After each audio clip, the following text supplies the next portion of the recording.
Ukrainian forces say that they're continuing to advance on the northern and southern flanks of the city of Bakhmut in an attempt to encircle and trap the Russian troops inside, just days after Moscow claimed to have finally captured it through 8 months of grinding warfare. And the developments are now giving both sides reasons to claim that momentum is in their favor, in a landscape Ukraine's President Zelensky has recently compared to the atomic bombing of Hiroshima. This was video released by Russia's Wagner mercenary group over the weekend, claiming to show its forces raising their flags in the rubble. Reuters was able to verify the drone views, but not when it was filmed. Ed Arnold is with the Royal United Services Institute think tank in London.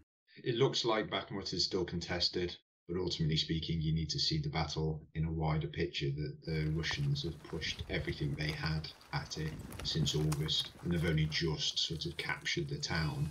But equally, when you look at the imagery, I mean, there's nothing left of the town. It's a very insignificant point on the broader map, and actually what's really been it's all been about is to try and fix each fort so that they can't fight in other places within Ukraine. And the issue now is that the Russians will just find themselves in an area that they might not even be able to stay in long term because the infrastructure does not exist. So then the ability to then keep the city in their hands and then continue further west is going to be very, very difficult.